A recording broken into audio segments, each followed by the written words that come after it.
গান বাজনা যদি আপনাকে সমাজ থেকে দূর করতে হয়, এভাবে কখনোই সম্ভব না। একটা মানুষ নামাজ পড়ে না, আপনি যদি তাকে জোর করে থাপ্পড় দিয়ে গালিগালাজ করে যদি মসজিদে নেওয়ার চেষ্টা করেন, সে আরও নামাজ তো পড়তে যাবেই না, আরও আপনার প্রতি খারাপ ধারণা রাখবে। যদি সমাজ থেকে আপনাকে গান বাজনা দূর করতে হয়, প্রথম অবস্থায় সুন্দর মতো বোঝাতে হবে, সুন্দর মতো বলতে হবে। তো জোর জবরদস্তি করে কখনোই কোনো কিছু করা সম্ভব নয়। এখন আপনাকে আস্তে আস্তে একবার বুঝাবেন, দুইবার বুঝাবেন, তিনবার বুঝাবেন, চারবারের সময় আপনি তাকে একটু হার্ড পজিশনে যাবেন বা একটু হার্ড গলায় কথা বলবেন, ঠিক আছে? এভাবে কখনোই সম্ভব না। একটা জিনিস আমি আপনাকে বলি, আফগানিস্তানে তৎকালীন সময়ে সারা বিশ্বের মধ্যে সবচাইতে মাজার বেশি ছিল।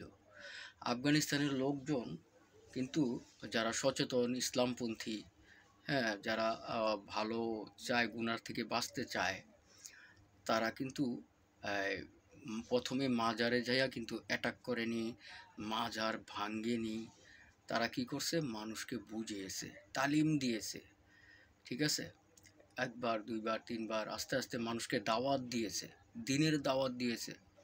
যখন নাকি মানুষের ভিতরে দিনের বুঝ পয়দা হয়েছে, আল্লাহ হেদায়েত দিয়েছে দাওয়াতের মাধ্যমে এবং তালিমের মাধ্যমে, তখন কিন্তু অটোমেটিক্যালি তারা মাজারগুলা বন্ধ হয়ে গেছে অটোমেটিক্যালি। এখন আফগানিস্তানে খুঁজতে গেলে একটা মাজার পাবেন কিনা সন্দেহ। এখন তো তালেবান সরকার, ইসলামী সরকারই ওই দেশ শাসন করতেছে। এখন ইসলামী সরকার ওই দেশ শাসন করতেছে কিভাবে? দাওয়াতের মাধ্যমে সুন্দর মতো বুঝিয়ে, ঠিক আছে, মানুষগুলাকে দিনের পথে আনছে, ঠিক আছে, আল্লাহর বরত্ব বুঝাইছে, আল্লাহর দিন বুঝাইছে, দাওয়াত বুঝাইছে।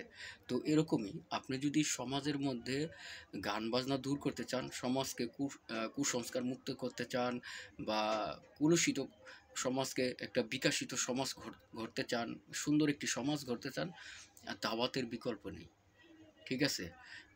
তবলিগের মেহনত বাড়িয়ে দিতে হবে। আপনার সমাজে আপনি দেখেন আগে তবলিগের মেহনত হয় কি না, তবলিগের কাজ হচ্ছে কি না আপনার সমাজে, ঠিক আছে?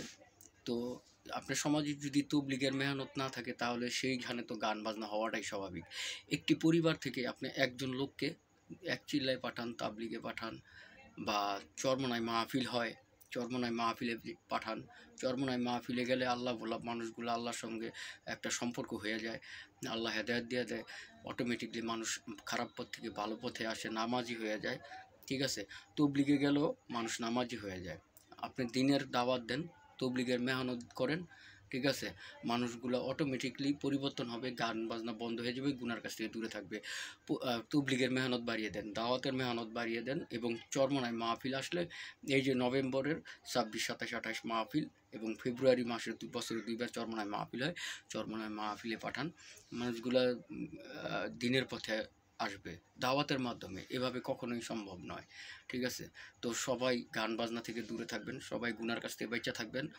আপনি একটা জিনিস মনে করবেন যে আমার গুনার জন্য আজকে সারা পৃথিবীতে অশান্তি, আমার গুনার জন্য গাজাবাসী আজকে নির্যাতিত, আমার নিজের পাপের জন্য আজকে সারা বাংলাদেশ থেকে শুরু করে সারা বিশ্বের মুসলমানরা নির্যাতিত। এই দীর্ঘ জিনিস আপনার মনের ভিতর রাখতে হবে, ঠিক আছে? তো গুনার কাছ থেকে বাঁচা থাকতে হবে। গান বাজনা বাজানো ভালো না, ইসলাম শরীয়ত পরিপন্থী নয়, ইসলাম শরীয়ত বিরোধী, ঠিক আছে? গান বাজনা বাজানো ঠিক নয়, ঠিক আছে? দাওয়াতের কাজ করেন, তবলিগের পাঠান, মানুষকে চরমনায় মাহফিলে পাঠান। আল্লাহ হাফিজ। আসসালামু আলাইকুম রহমতুল্লাহি ওয়া বারাকাতুহু।